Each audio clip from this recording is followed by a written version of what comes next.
জানুয়ারি মাস পড়লেই যেন দাওয়াতের ধুম পড়ে যায়। আসসালামু আলাইকুম এভরিওয়ান, কি অবস্থা সবার? কেমন আছেন? আশা করি অনেক অনেক ভালো আছেন। আমিও আপনাদের দোয়ায় অনেক ভালো আছি। এই ব্লগ ভিডিওটা একদম সকাল থেকে শুরু করেছি গতকালকে। তো ঘুম থেকে উঠে ফার্স্টে নাস্তাটা সেরে নেব।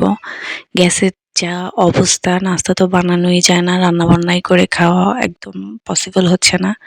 তো ঘুম থেকে উঠে নাস্তা কিনে নিয়ে আসছি, সেটাই খেয়ে নিলাম। আর এই যে টিপ টিপ গ্যাসে দুপুরে রান্নার জন্য বেগুন ভেজে নিলাম আর শাক দিয়ে মাছ রান্না করে নিয়েছি। আর গতকালকের তরকারি ছিল, ওইটা দিয়েই সেরে ফেললাম। তো রাতে আমাদের দাওয়াত ছিল। তো সন্ধ্যাবেলা রেডি হচ্ছিলাম, ছেলে মেয়েকে রেডি করে দিয়ে আমিও রেডি হয়ে নিয়েছি। আজকে অনেক আর্লি আমি রেডি হয়ে গিয়েছি।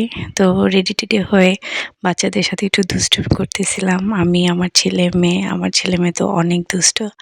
আজকে সোয়ামনি একা একাই সাজুগুজু করেছে আর বলতেছে, আম্মু দেখো তো আমার সাজুগুজু কেমন হয়েছে। তো 8:05-এর দিকে আমরা বাসা থেকে বের হইছি। বাসা থেকে বের হওয়ার পর রাস্তায় প্রচুর জ্যাম ছিল। আমাদের দাওয়াতের ওখানে পৌঁছাইতে পৌঁছাইতে অলমোস্ট 9টা বেজে গেছে। এই দাওয়াতটা ছিল মিরপুর বেনারসি পল্লীতে আমার বড় ভাসুরের ফ্রেন্ডের ছেলের মুসলমানের অনুষ্ঠান। তাহমিদ বাবা তো যেই দুষ্টুমি শুরু করে দিয়েছে, সে আর তার দাদা ভাইয়া বসেছিল, সে তো বসে জুতা টুতা খোলা শুরু করে দিছে। অনেক মানুষজন ছিল।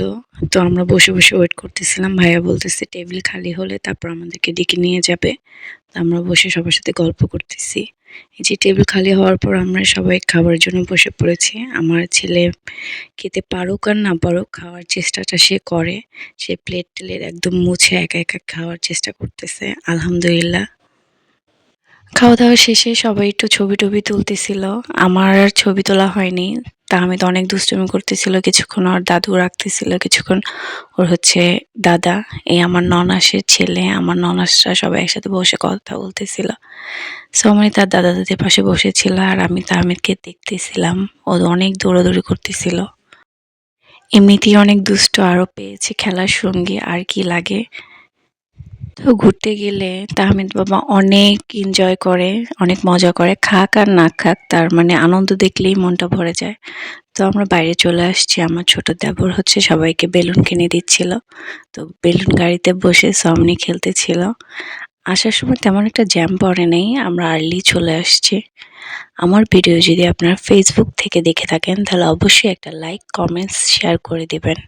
আর ইউটিউব থেকে দেখে থাকলে একটা সাবস্ক্রাইব করে দিবেন।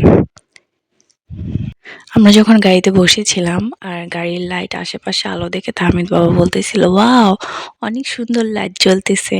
তো বাসায় আসছে, বেলুন দিয়ে খেলতেছিল আর আমার সাথে কথা বলতেছিল। আমার বড় ভাসুর আসার সময় মিষ্টি নিয়ে আসছিল, সেটাই হচ্ছে সবাইকে বেড়ে দিচ্ছিলাম। Thanks for watching.